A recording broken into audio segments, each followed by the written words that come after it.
أعوذ بالله من الشيطان اللعين الرجيم بسم الله الرحمن الرحيم فوض أمري إلى الله إن الله بصير بالعباد ولا حول ولا قوة إلا بالله العلي العظيم حسبنا الله ونعم الوكيل ونعم المولى ونعم النصير والصلاة والسلام والتحية والإكرام على الرسول المسدد المصطفى الأمجد المحمود الأحمد الذي سمي في السماء بأحمد وفي الأرض بأبي القاسم محمد اللهم صل على محمد.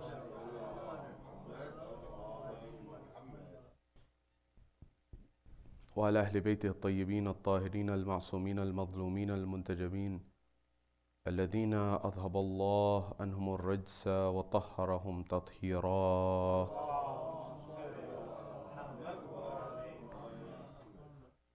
وقل رب اشرح لي صدري ويسر لي أمري وأحلل عقدة من لساني يفقه قولي. أما بعد، قال الله تبارك وتعالى في كتاب الكريم: بسم الله الرحمن الرحيم لن تنالوا البر حتى تنفقوا مما تحبون. صدق الله العلي العظيم. زينوا مجالسكم بالصلوات على محمد وآل محمد. اللهم صل على محمد. My respected elders, brothers, and if there's any sisters or anyone who's hearing my voice, Salamun alaikum jami'an wa rahmatullahi wa barakatuh. Question: why are we here and what are we doing? When you come to the message and the vision and the mission of all of the emissaries of God, of the prophets of Allah subhanahu wa ta'ala, you will find there are some common themes. You will find from the time of Adam to Khatam, there are certain themes and patterns that repeat themselves over and over again, and they invite you and I to think about them. For example, when it comes to Adam, the first prophet, Allah subhanahu wa ta'ala sends him and he comes to this earth, and when he comes to this earth, he is then at some point in time met with struggle and trial, where he has to deal with the test of his own children. Two children, Habil and Qabil, one who is on the right path, one who is perhaps not on the right path. And he has to deal with all of these emotions that are getting in the equation with respect to this jealousy that may be there and this envy that may be there. And Allah subhanahu wa ta'ala gives Adam the test of having to deal with his own children in his own house, one of them good, one of them not so good. We further progress and we go to the time of Nuh alayhi salam. Nuh is propagating and he is trying to invite the people to the right path. He's trying to invite the people and saying, this is the path of Allah subhanahu wa ta'ala, the monotheistic path. This is the right path. And year after year passes, and the Quran says this notion of Alf Sanin illa khamsina ama. For 1,000 years less 50, so 950 years he was propagating. According to a hadith, he was propagating more. But eventually the people didn't listen, up until the point in time that Allah subhanahu wa ta'ala said that I will send this flood that will happen. And when this flood emerges, the flood is rising, and Nuh alayhi salam, or Noah as he's known in the Bible, he makes the arrangements, and eventually there's a moment in time where Noah is tested on top of that, where he sees his son who's on a hill or an elevated plain, and he wants his son to come onto the ship, onto the ark. And the Quran enshrines it and says, إِنَّهُ لَيْسَ مِنْ أَهْلِ إِنَّهُ أَمَلٌ غَيْرَ صَالِحٍ. That is, that this one is not from you. Although he's the biological child, Nuh alayhi salam was tested with his own son, and in some narrations even his own wife. And these were tests that the prophets of Allah subhanahu wa ta'ala were given. Further than this, you come to the time in the era of Ibrahim alayhi salam, Musa alayhi salam after that, and you will find the story of the likes of Isa alayhi salam. And when you find from Ibrahim becomes the beginning of the Abrahamic faiths, as we call them, Judaism, Christianity, Islam and the likes. These are Abrahamic faiths that have the commonality of Hazrat Ibrahim, or Abraham as he is known in the Bible. And they find these, and everything branches from there. And so there's lessons there. And from the line of Ibrahim, you will find, for example, the stories of the prophets of Banu Israel. And even there you will find tests. For example, one of the moments and one of the questions that when the Quran came and when Islam came in the early days, the narrations say that some of the Quraysh Quraysh would go to some of the rabbis and the priests of Christianity and Judaism, and they would try to ask questions, and they would say, give us some questions from the Old Testament that we can ask Muhammad, who's saying he's the prophet, and he will not know the answer, so we can prove that he's wrong. This is what they would do. The likes of Nadhr bin Haris, for example, the likes of Uqba bin Muhit, for example, the likes of As bin Wa'il, the father of Amr ibn As. These people would go, and they would go to the rabbis and priests, and they would say, give us some questions to ask. So one time they gave him a question. They said, look, ask Muhammad this question. That is, Yaqub, or Jacob as he's known in the Bible, was from Palestine. How did he end up in Egypt? How did his progeny end up in Egypt? And when this question came, Allah subhanahu wa ta'ala, as a response through Rasulullah, gave the entire chapter 12, Surah Yusuf of the Quran, where Allah explained that what was the journey of Yusuf all the way up to the minister of Egypt. So there was a struggle, but even Yaqub had to give a price. Yaqub on one side, he has a son, Jacob. Yaqub has on one side, he has his son who is Yusuf. And he has Benjamin, or Benjamin as we say in English. These two sons, which are good. But not all the sons of Yaqub were good. Some of the ones are the ones who took Yusuf and they threw him in the well. So the Anbiya were tested also with their children and having to deal with situations in their family. Further than this, Musa, you'll find the example. You'll find the example of Hazrat Isa alayhi salam. And you'll find this numerous. Even Rasulullah, his own uncle, he had to deal with. Now, why am I saying this and where does this come to? Let's come back to Nabi Ibrahim. Ibrahim is something that teaches us many lessons, his story. And his story gives us lessons, and it's a commonality between us and the Jewish faith as well as the Christian faith. And when we have interfaith programs, it's something that we can build bonds with and, commonalities with. So what happens and what do we learn? We learn that if someone is tested, there are a few ways that we can be tested. One test is in the form of wealth, for example. Another form of the test can be, for example, our own life. But then these forms of tests can take different layers. And we are tested in this life up until this moment in time. We are still being tested and will be tested. But sometimes in our world we lose hope, or we lose strength, or we lose courage. And one of the messages that we learn from the prophets is that these tests do not come to demoralize us. They do not come to necessarily punish us. They are moreover here to try to raise our level and to try to allow us to come to another realization. The example comes from the great poet Iqbal, who's known as Allama Iqbal in the Indian subcontinent. He's known as Iqbal Lahori in the Persian nation. And he wrote extensively in Farsi and Urdu based on Islamic principles, at least from his perspective. And he gives this analogy of something called a bird called the Shaheen, which we may say is the falcon. And he says that this falcon, turbulence and winds hit this falcon, they hit this bird, and you may think that this wind is coming in order to demoralize it. You may think it's coming in order to destroy it. You may think that, but in reality it's not for that. In fact, there is a purpose for why this wind, this turbulence comes. I fly out quite a bit. I'm sure many of you have flown and do continue to fly. And sometimes the pilot, when they're flying this plane, they say there's turbulence, there is wind, there is air, and it's a difficult situation. So we have to find another altitude. Sometimes they go down, sometimes they actually go up. And the idea is that the winds are going, and you may go to a higher wind and a higher level, and then that wind, those turbulent winds are not there. And so Iqbal says, this turbulence, this difficulty that is coming to you, it's not coming to destroy you, it's not coming to demoralize you. Rather, it's coming to invite you to fly higher, to go to a higher wind, to go to a higher place. The same way that when Allah subhanahu wa ta'ala made us ashraful makhluqat, the best of His creation, He gave us the potentiality to be the best of creation, not by default. That is, we should not get arrogant and think that by default we are the best of His creation. That is, we have the potentiality to become His best creation if we act on the true teachings of Islam, of akhlaq, of amal, of principles to make the world a better place. And that's why oftentimes we go to our graves without tapping into our potential. Allah has given us a tremendous amount of ability, where Imam Amir al-Mu'mineen himself says, دَوَاؤُكَ مِنْكَ وَمَا تَبْصَرُ وَدَاؤُكَ فِيكَ وَمَا تَشْعُرُ. That is, within you is the disease and within you is the cure. And he says, you think you're something small? أَتَحْسَبُ أَنَّ جُرْمًا صَغِيرٌ. Do you think you're small? says within you is the whole world, the whole universe is encapsulated within you. But oftentimes we go to our graves without tapping into that tremendous potential that Allah subhanahu wa ta'ala has given us to be able to understand what is achievable. So how is it that we are tested? There are some ways. For example, I've been reciting the verse in the last few nights about one of the verses about how Allah says we will be tested. And I've been mentioning Surah Baqarah, verse 155 to verse 153 to 157 are golden, if you can reflect on them from some time. But I've been reciting 155 to 157. 155, Bismillah ar-Rahman ar-Rahim, وَلَنَبْلُوَنَّكُمْ بِشَيْءٍ مِنَ الْخَوْفِ وَالْجُوعِ وَنَقْصٍ مِنَ الْأَمْوَالِ وَالْأَنفُسِ وَالثَّمَرَاتِ وَبَشِّرِ الصَّابِرِينَ الَّذِينَ إِذَا أَصَابَتْهُمْ مُصِيبَةٌ قَالُوا إِنَّا لِلَّهِ وَإِنَّا إِلَيْهِ Raji'un. 157, 155, 156, 157. What does Allah subhanahu wa ta'ala say? Surely you will be tested with what? وَلَنَبْلُوَنَّكُمْ بِشَيْءٍ مِنَ الْخَوْفِ, with fear. Khawf, fear. وَالْجُوعِ, hunger. وَنَقْصٍ مِنَ الْأَمْوَالِ, and loss of wealth. وَالْأَنفُسِ, that is yourselves, that is your souls, your loved ones may die, they may be deceased. وَالثَّمَرَاتِ, thamarat meaning fruit.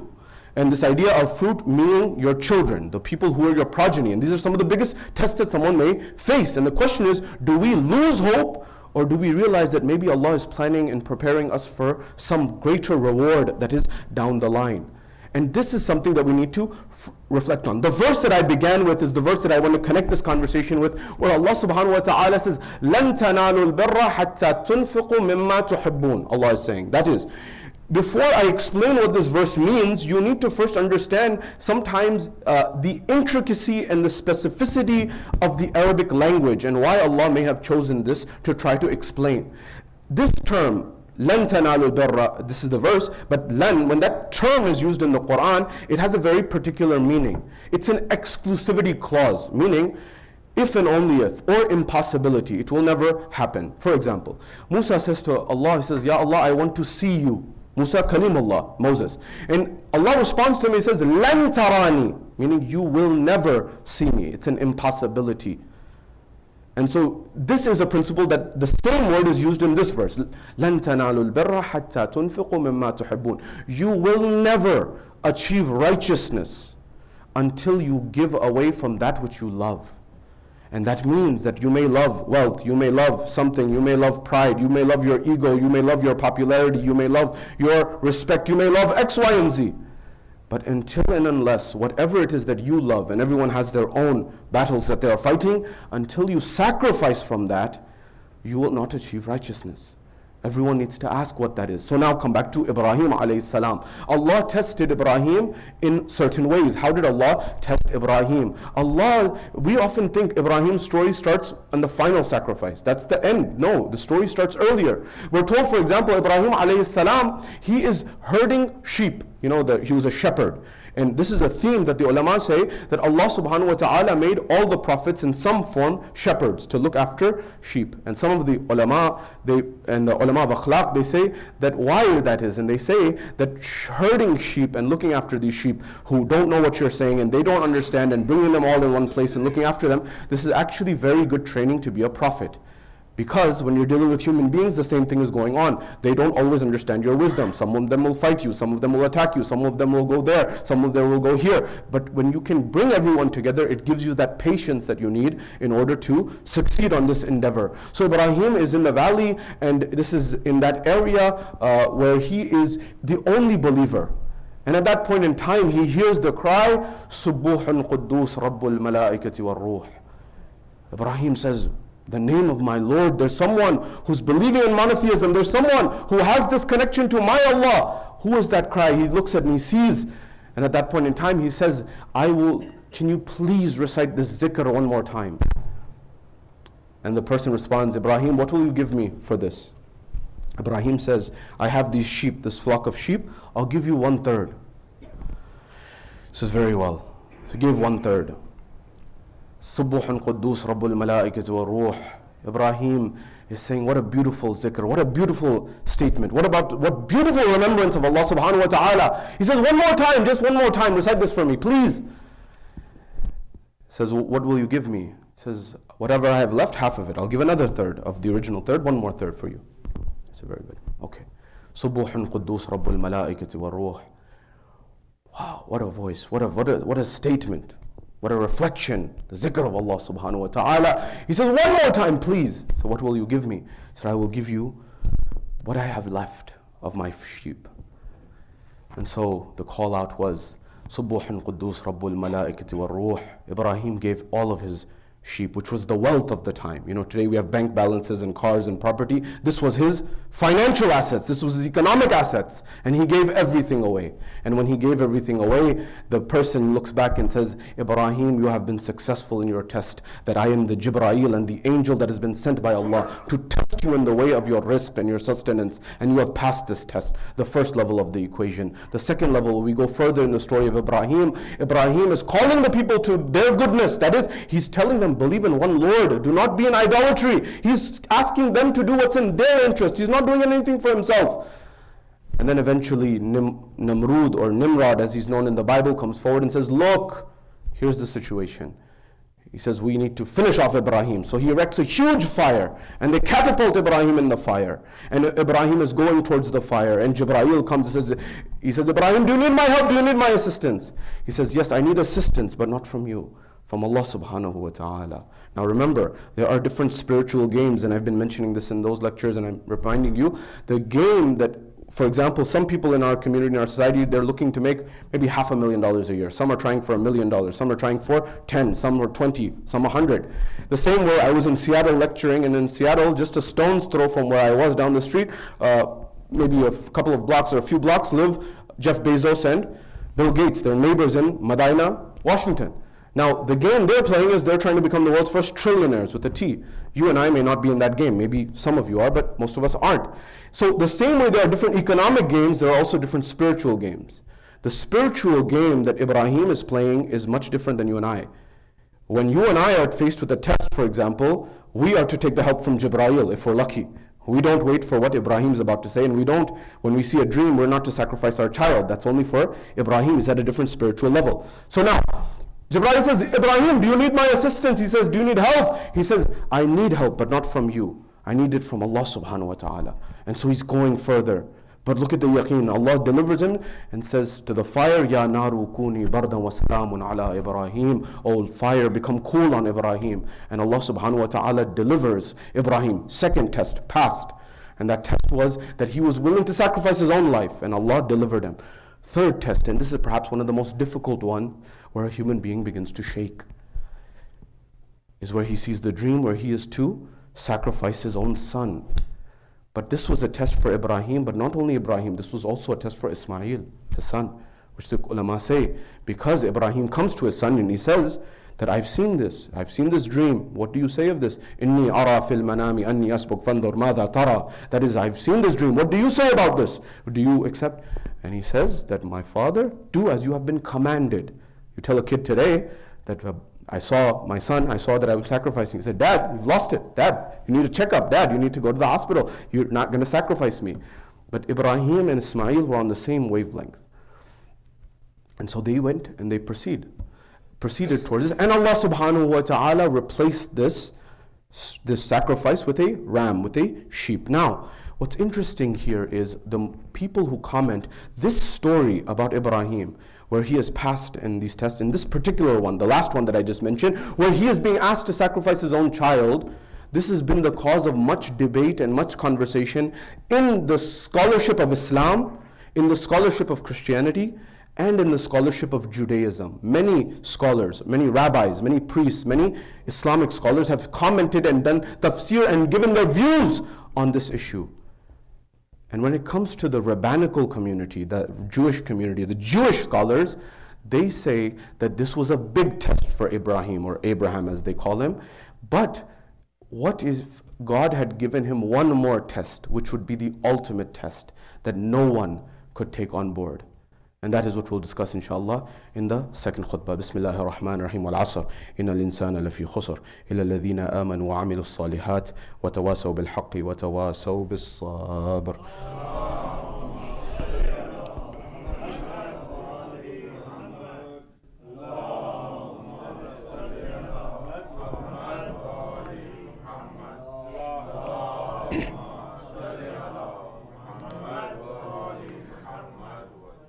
أعوذ بالله من الشيطان اللعين الرجيم بسم الله الرحمن الرحيم الحمد لله رب العالمين بارئ الخلائق أجمعين فاطر السماوات والأرضين والصلاة والسلام على رسول الكريم محمد مصطفى صلى الله عليه وآله وسلم وعلى علي أمير المؤمنين وعلى فاطمة الزهراء سيدة النساء العالمين وعلى حسن المجتبى والحسين الشهيد بكربلاء وعلى علي بن الحسين ومحمد بن علي وجعفر بن محمد وموسى بن جعفر وعلي بن موسى ومحمد بن علي وعلي بن محمد والحسن بن علي والخلف الهادي المهدي هججك على عبادك وأمنائك في بلادك صلاة كثيرة دائمة صلوا على محمد وآل محمد اللهم صل. My respected elders, brothers and sisters, and whoever's hearing my voice, Salamun alaikum jameen wa rahmatullahi wa barakatuh. May Allah bless you and your families on this Jum'ah, and especially this Jum'ah that is tied to the remembrance of Sayyid al-Shuhada. May Allah allow us to have the courage and learn from the life of Abu Abdullah. Very succinctly, inshaAllah, in the second khutbah, I won't take much of your time, some important lessons. I invite yourself and myself first to the taqwa of Allah subhanahu wa ta'ala, for verily that is the best of riches. To control oneself, to be able to control one's ego, one's anger, one's emotions, and to ultimately understand that Allah subhanahu wa ta'ala is in charge. Building on the last khutbah, in the second khutbah, there's a discussion amongst the rabbis of Judaism with respect to the test of Abraham. And they said this test of someone having to sacrifice their own child is the ultimate test. It's a huge test. That is, how can one, when it comes to their own life, one may be able to give it. But when it comes to the life of your child, this is something else. It's a huge test and a huge obstacle. How does one deal with it?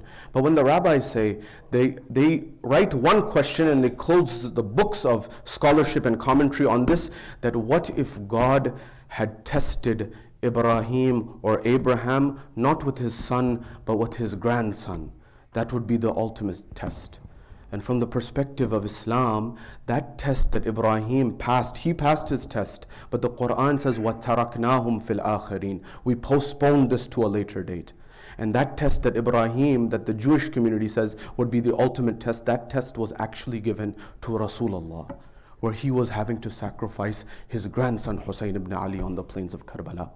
That's the ultimate test. That when we say Rasulullah's Masa'ib is that ultimate test. Because he knew of the story of the tragedy of Karbala while he was alive. And he would cry for it while he was alive. The lesson that we learn as we embark on the Arba'een of Sayyid al-Shuhada is that what is your test, what is my test, and do we value the test of Abu Abdullah and how that is connected to the test of Rasulullah, and how that is connected to the test of Ibrahim.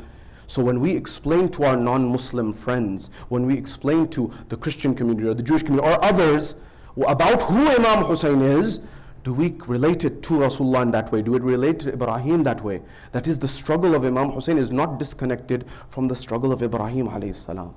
And this is one thing that we need to make tantamount. But remember, you and I may not be asked to sacrifice our children or our grandchildren. This is a test for the awliya of Allah subhanahu wa ta'ala.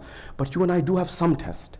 I remind you, when we met Sayyid Ayatollah Ja'far al-Hakim from the very famous al-Hakim family, from Ayatollah Muhsin al-Hakim's family, we met him and some of us young speakers were there, and I repeat this wherever I can go.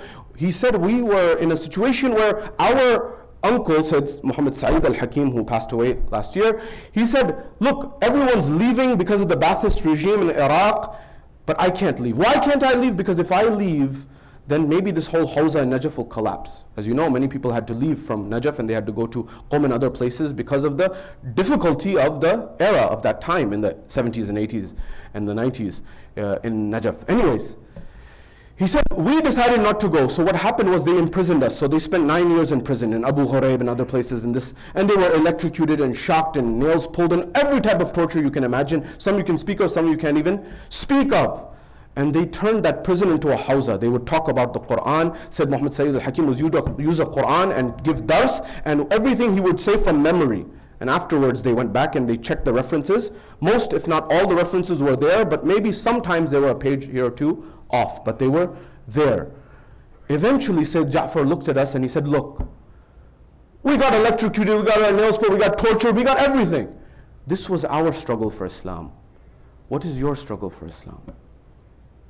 Remember the verse, لَن تَنَالُوا الْبِرَّ حَتَّى تُنْفِقُوا مِمَّا تُحِبُّونَ. You will never achieve righteousness until you give away that which you love. The simplest thing that is in front of your eyes is that if you are a follower of the Ahlul Bayt and I am a follower of the Ahlul Bayt, and you and I live in, alhamdulillah, nice homes and have nice cars and we have relatively decent lives, and someone who's living in India or Pakistan and is suffering and struggling and going through floods and difficulties, they can say, Ya Allah. And if we are in Jannat, in paradise, sitting next to one another, that person can raise their hand and say, Ya Allah, we are not in the same boat. I struggled. My children starved. I had to go through floods. And this person lived a relatively convenient life. How are you putting us both on the same level in Jannah?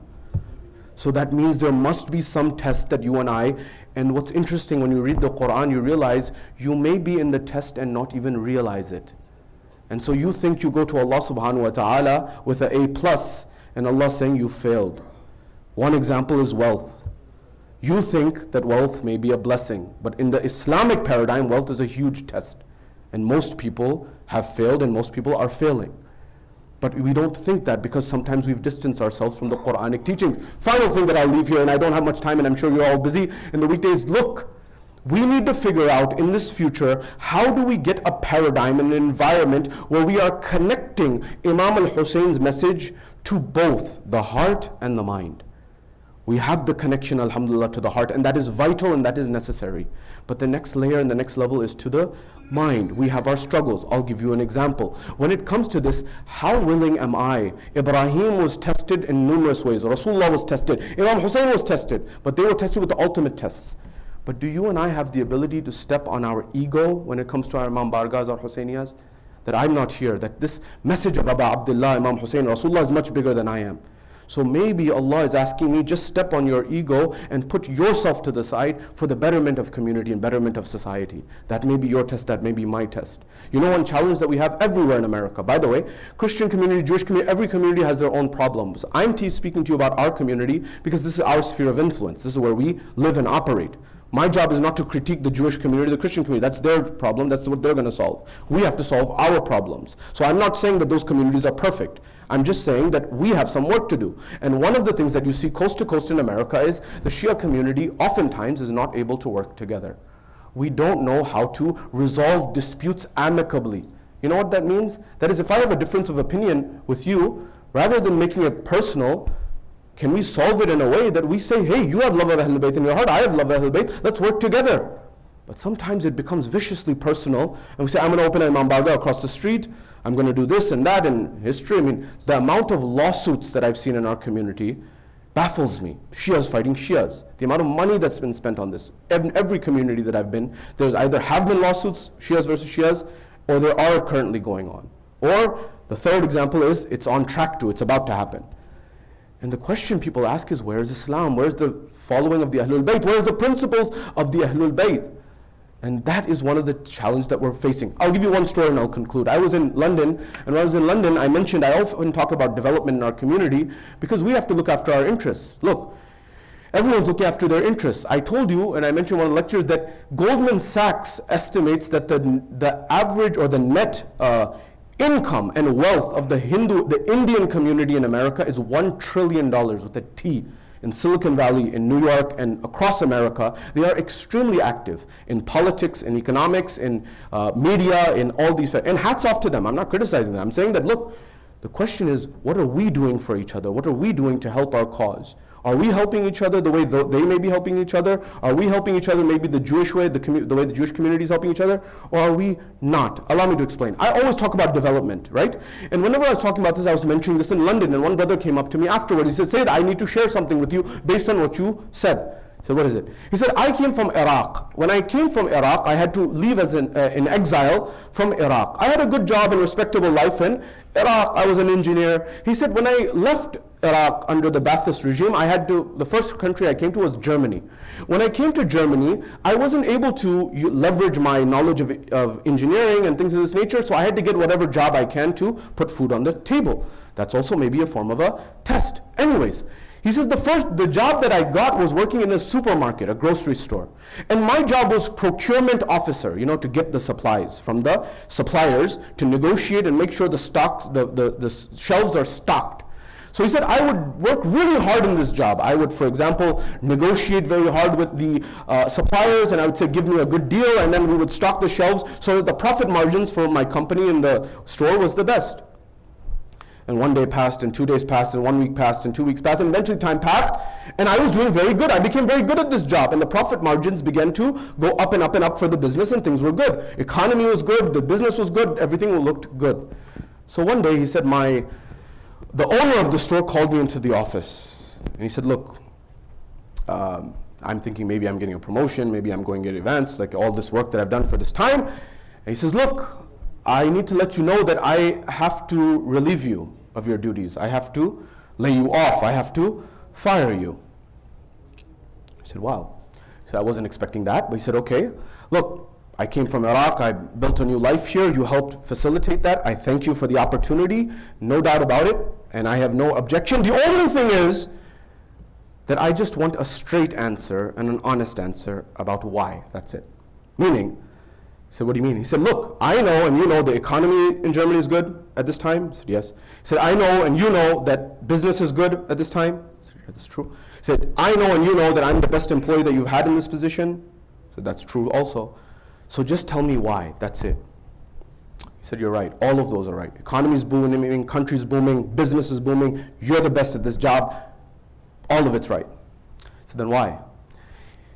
He said, there's only one thing, and that's the reason is this, that although you did the best at this job and you got me the best deals and my profit margins went up, there's one thing you didn't understand. He said, what is that? He said that you didn't understand the system. So what do you mean you didn't understand the system? He said that my suppliers are all from my community. He was from the Jewish community. He said, I'm from the Jewish community, all of my suppliers are from the Jewish community. When you negotiate very hard with them and you give me a benefit and a better profit margin, at the same time you are hurting them. And we can't have that. That you, for my personal interest, you are undermining our system that we've created. So you have to go. And I asked the question, that do we have that level of community within us? Do we have that level of understanding that we work together? Other communities are, other places are, other people are. You go to the Sikh community and others, they're all looking after their interests. Al-Khani community, you go, Bukhara community, you name it. But somehow, when it comes to the followers of the Ahlul Bayt, although in theory we have all the answers from the Ahlul Bayt, in practice there's some gap. And so the question remains, until how long will we continue to fight one another and not support one another? And when will we realize that when we work together and we build bridges together, it helps all of us together? And when we are just one or two here and there, it is depleting and draining our resources, number one. Number two, the younger generation sees this clearly and they say that, look, there's no Islam here. There are egos here. There is viciousness here. There is not akhlaq here. And so when they see the fight, they don't listen to what's being said from the mimbar. They see the actions of the populace. They see the actions of the people. And the actions tell them that there is a contradiction between the ilm and the amal. There's a contradiction between the qawl and the fi'l. There's a contradiction between what's being said and what's being done. And that is the dilemma that we are facing from coast to coast across America, across North America, Canada, United Kingdom, and throughout the world. And until you and I take the stand and say that we will make a sacrifice for Shi'ism, there's one thing, then final thing, I'll leave it here. Sometimes we can even learn from our brothers and Ahl Sunnah. If something's good, we should learn from them. The same way, if we have something good, many things, they should learn from us. And growing up playing basketball in America, we would play sports and football and things of this nature. And sometimes, when you're playing sports, you get heated and it gets very competitive. And sometimes, there's a scuffle and then you start getting upset and angry. And then afterwards, you calm down a little bit.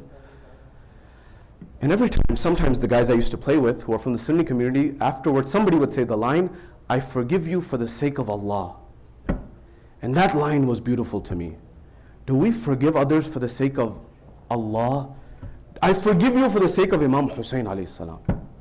Do I have that courage that the way Imam Hussein alayhi salam forgave Hur, that I can forgive someone else the way that Imam Hussein alayhi salam, who's supposed to be my role model, I can forgive someone in that way.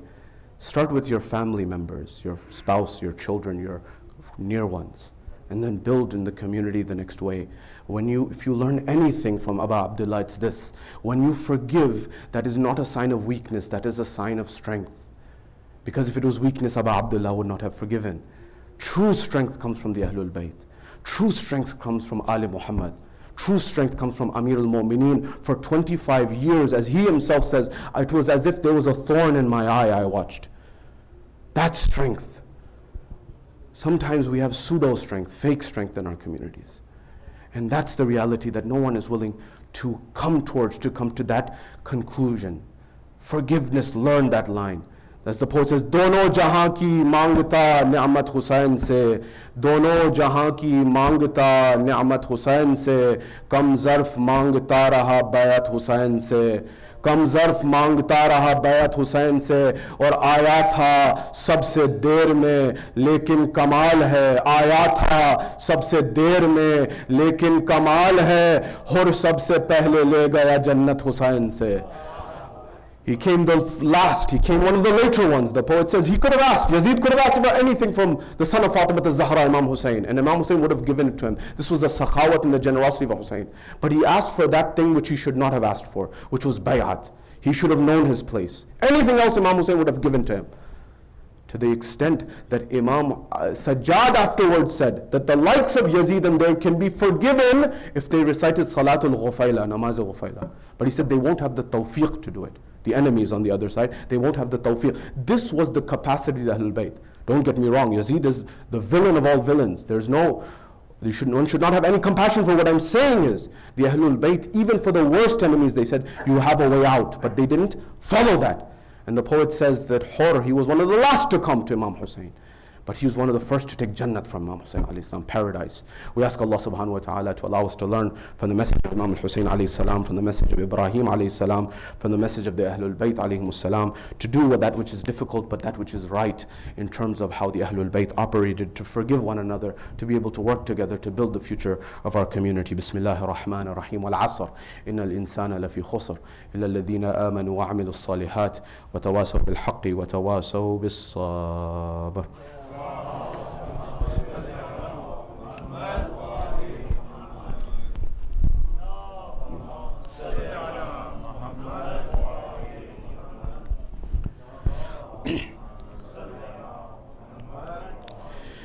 أعوذ بالله من الشيطان اللعين الرجيم. بسم الله الرحمن الرحيم.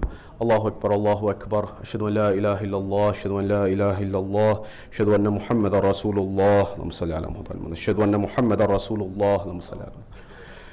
أشهد أن عليا ولي الله، أشهد أن عليا حجة الله. حي على الصلاة، حي على الصلاة، حي على الفلاح، حي على الفلاح، حي على خير العمل، حي على خير العمل. قد قامت الصلاة، قد قامت الصلاة. الله أكبر الله أكبر. لا إله إلا الله. صلاة الجمعة. إن صلاتي ونسقي ومحياي ومماتي لله رب العالمين، وجهت وجهي الذي فطر السماوات والأرض حنيفا مسلما. الله أكبر. بسم الله الرحمن الرحيم. الحمد لله رب العالمين الرحمن الرحيم مالك يوم الدين إياك نعبد وإياك نستعين اهدنا الصراط المستقيم صراط الذين أنعمت عليهم غير المغضوب عليهم ولا الضالين. بسم الله الرحمن الرحيم. يسبح لله ما في السماوات وما في الأرض الملك القدوس العزيز الحكيم. هو الذي بعث في الأميين رسولا منهم يتلو عليهم آياته ويزكيهم ويعلمهم الكتاب والحكمة وإن كانوا من قبل لفي ضلال مبين وآخرين منهم لما يلحقوا بهم وهو العزيز الحكيم. ذلك فضل الله يؤتيه من يشاء والله ذو الفضل العظيم. مثل الذين هم من التوراة ثم لم يحملوها كمثل الحمار يحمل أسفارا بئس مثل القوم الذين كذبوا بآيات الله والله لا يهدي القوم الظالمين. قل يا أيها الذين هادوا إن زعمتم أنكم أولياء لله من دون الناس فتمنوا الموت إن كنتم صادقين ولا يتمنونه أبدا بما قدمت أيديهم والله عليم بالظالمين. قل إن الموت الذي تفرون منه فإنه ملاقيكم ثم ثم تردون إلى عالم الغيب والشهادة فينبئكم بما كنتم تعملون. يا أيها الذين آمنوا إذا نودي للصلاة من يوم الجمعة فاسعوا إلى ذكر الله وذروا البيع ذلكم خير لكم إن كنتم تعلمون. فإذا قضيت الصلاة فانتشروا في الأرض وابتغوا من فضل الله واذكروا الله كثيرا لعلكم تفلحون. وإذا رأوا تجارة أو لهوا انفضوا إليها وتركوك قائمة قل ما عند الله خير من اللهو ومن التجارة والله خير الرازقين. الله أكبر. اللهم صل على محمد وآل محمد. ربنا آتنا في الدنيا حسنة وفي الآخرة حسنة وقنا عذاب النار. اللهم صل على محمد وآل محمد. الله أكبر. سبحان الله سبحان الله سبحان الله سبحان ربي العظيم وبحمده. سمع الله لمن حمده. الله أكبر. سبحان الله سبحان الله سبحان الله سبحان ربي الأعلى وبحمده. الله أكبر. استغفر الله ربي وأتوب إليه. الله أكبر. سبحان الله سبحان الله سبحان الله سبحان ربي الأعلى وبحمده. الله أكبر. بحول الله وقوته أقوم وأقعد وأرقى وأسجد.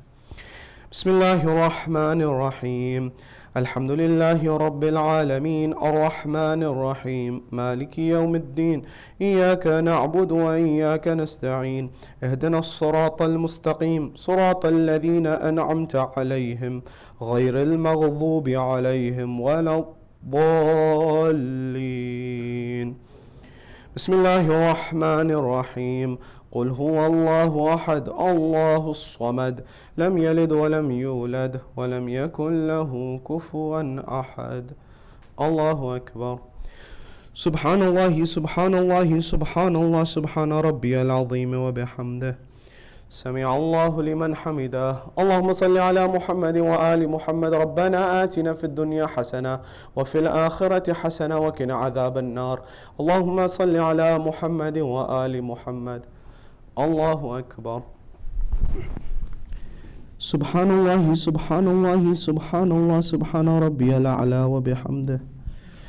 الله أكبر. استغفر الله ربي وأتوب إليه. الله أكبر. سبحان الله سبحان الله سبحان الله سبحان ربي الأعلى وبحمد. ربي صل على محمد وآل محمد. يا لطيف ارحم عبدك الضعيف. الله أكبر. الحمد لله وخير الأسماء لله. أشهد أن لا إله إلا الله وحده لا شريك له وأشهد أن محمدا عبده ورسوله. اللهم صل على محمد وآل محمد. السلام عليك أيها النبي ورحمة الله وبركاته. السلام علينا وعلى عباد الله الصالحين. السلام عليكم ورحمة الله وبركاته. الله أكبر. الله أكبر. الله أكبر. لا إله إلا الله.